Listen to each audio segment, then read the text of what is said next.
dérive verbale effectivement. loolu kese la alors yaa ngi wax dérive verbale Badara Gadiaga le chroniqueur actuellement dañ ko placé sous mandat de dépôt li ñu ko toppee na bokk na ci discours contraire aux bonnes mœurs donc diffusion de fausses nouvelles offense à une personne exerçant toute ou une partie des prérogatives du président de la République donc réception sollicitation ou acceptation de dons en vue de mener une propagande susceptible de compromettre la sécurité publique donc loolu lañ ko toppee ba placé nañ ko sous mandat de dépôt professeur verdict boobu ban lecture nga ciy def justice moo def yoon liggéeyam justice moo ko jël moo ko jël pour juge xool na ko saytu na ko placé nañ ko sous mandat mais certains qui disent que amul benn fondement juridique lu tax ñu ko teg fu ñu ko teg ñoom ñu ko wax nañu dem ci magistrat instructeur bi wax ko nañu dem ne koŋ-koŋ monsieur le juge ñu mën leen entrer ñu toog ak juge bi wax ko parce que nee nañ débat la woon ñoom ñaar am na lu ñu waxante waroon na yem ci télé bi mais pas mu dem ba ci loxo yoon débat bi war na yem ci télé bi waaye itam débat bi na respecté na wormaal ki ngay waxal parce que ki ngay waxal dootul ki nga doon waxal bu muy nekk ci opposition nga bëgg nga bañ kilifa la tey jii ñiy défendre tey jii Gadiaga je n'ai rien contre lui nag très sincèrement mais je dis encore une fois muy Gadiaga ak muy keneen ñoom ñëpp laa yemale ci benn pot man saagakat la doon compa mais ña daan defaan tey ña koy defaan tey mais démb ñoo doon jooy di wax fii dëkk bi luñ fiy dégg doo amati justice dina def liggéeyam daañu def nagam voilà di wax ay affaire di référé di wax ay Assane Diouf di wax ay ñeneen ak ñeneen voilà parce que ñu jàppoon ne dañ doon manquer de respect au président Macky Sall te Macky Sall boobu kenn waru ko woon manquer de respect effectivement ba tey jii kenn waru ko manquer de respect comme keneen ak keneen citoyen lambda bi rek citoyen bii rek nga xam ne Ablaye Mbow la tekkiwul dara moom si boppam waroo ko jàll baat moom si wàllu boppam warul jàll baat keneen mais mënoo yëkkati chaque émission même kaddu gi si nit ki acharnement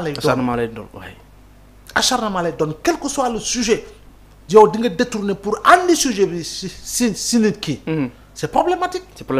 Oui. Parce que yow tey nii bu fekkee ni yow bëgg nga sa nit bay wax bay jooy. par exemple. waaw parce que sa mag la. sa mag la dama waxee noonu rek. oui parce que c'est pour image aussi mën nañ cee wax. j'aime pas trop parler des gens très sincèrement. j'aime pas trop parler des personnes. moi je préfère toujours parler des faits. tu vois gis nga ni nga ko wormale jàpp ni noonu la. noonu nga war a ñàkk nangoo nit toog di wax. loo xam ne kersa ëmb ko. di ko teg ci noddu doomu aadama. te kooku aussi am na papa am na yaay am na. moom laa lay wax noonu. oui je dis loolu moom c'est partout ça me concerne ça concerne tout le monde. am na loo xam ne waru ko yëkkati kaddu yi ngay ñàkkal fayda.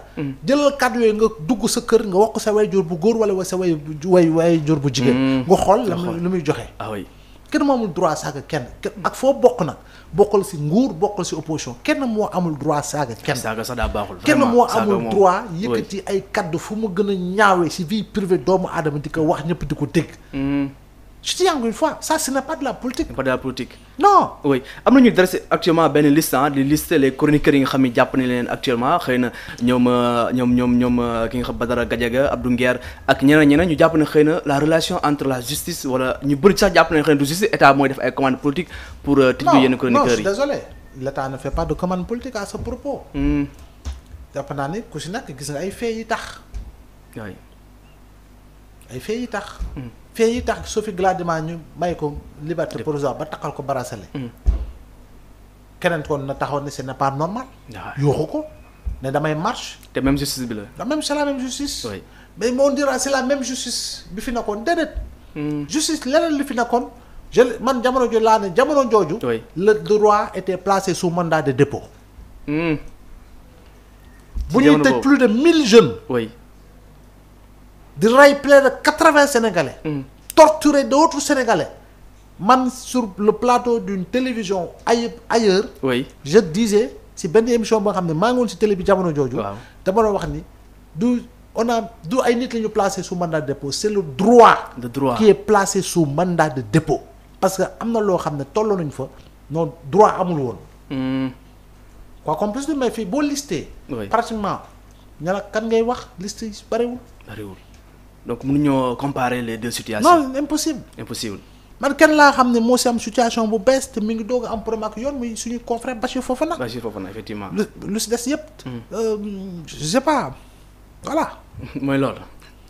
alors loolu leer na Maxu Mandela dañuy fekk léegi si biir waxtaan ñu continuer mais professeur bëgg naa aussi ñu waxtaan ci li nga xam ne tamit moom mooy mesures yi nga xam ne ni PM daal dina koy jël démb donc daal dinay annoncé 8 mesures et règlements nouvelles à ses ministres dans le cadre du pilotage de l'agenda Sénégal 2050 afin d'améliorer la gouvernance et la performance gouvernementale. Donc ces mesures visent à instaurer une culture d'obligation de résultats, de suivi rigoureux et de responsabilité individuelle parmi les membres du gouvernement. Donc bokk na ci li nga xam ne moom mooy chaque ministère doit assurer un suivi rigoureux des engagements internationaux et présidentiels, donc avec des rapports trimestriels sur l'état d'avancement des projets. Bokk na aussi li nga xam ne moom mooy une feuille de route claire des échéanciers précis et la responsabilisation de chaque ministre sont exigés pour éviter les blocages ou retards dans les initiatives de l'État. Bokk na aussi li nga xam ne mooy des mécanismes renforcés de suivi et d'évaluation seront déployés pour garantir la redevabilité de chaque membre. Donc nekk ay mesures yi nga xam ne ni entre autres premier ministre daal na koy annoncé ngir gën a gaaw li nga xam ne moom mooy liggéey bi. waaw te loolu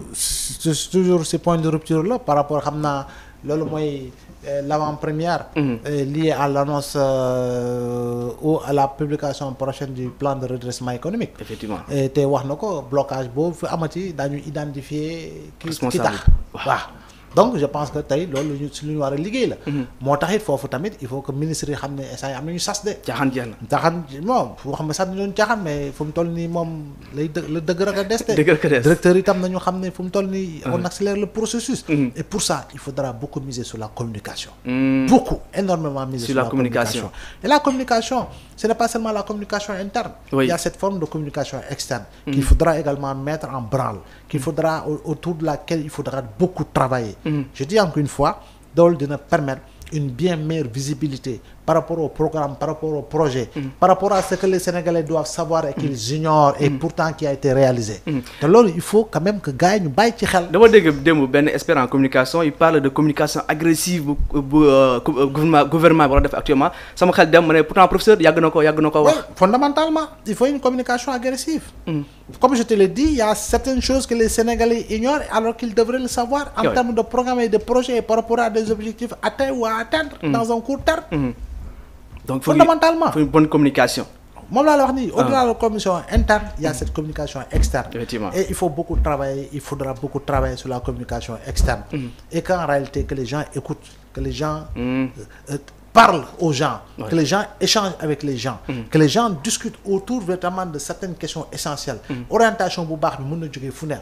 loo boo boolee nag def l'addition des orientations mën nga segg pour jël si orientation yëpp di si gën a baax pour war ko gën a mën a doxal pour visibilité gën a mën a yaatu. C'est fondamental. C'est fondamental. Très bien professeur.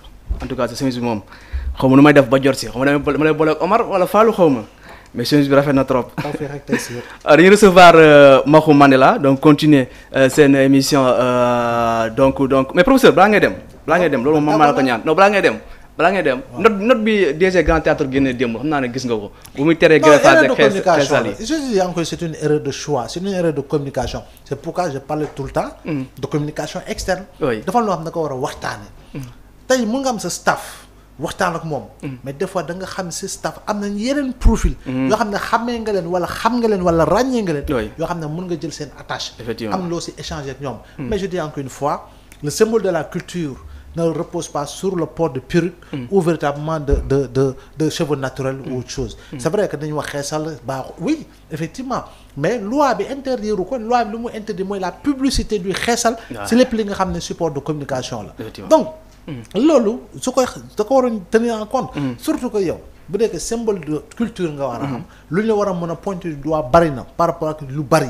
donc grand théâtre am na feneen fu mu war a mën a juux na DG bi waxtaan ak ñu mu war a waxtaanal ñu xool nga li nga xam ne si wàllu culture la si wàllu projet si wàllu programme yoo xam ne dafay basé wu sur la culture sénégalaise et africaine mën ko yaatal mën ko fësal mais lu bari mu ngi si kanam donc foofu noonu nag réflexion bi foofu la c'est là où la cogitation doit être permanente mais pas ci ay xees ay kii ak ay kii nii merci beaucoup professeur donc Fatou Balago ñu ngi lay jaajëfal bu baax a baax Thiat ñu ngi lay jaajëfal bu baax a baax donc yéen ngi doon topp seen émission face à l'actu donc avec le professeur Abdoulaye Mbow déjà gis ngeen li nga xam ne nii moom mooy des questions ñu daal di aborder ci li nga xam ne aussi jëm na ci les questions de l'heure bokk na ci la sortie du président Bassirou Diomaye Diakhar Faye waaye ci li nga xam ne nii tamit jëm na ci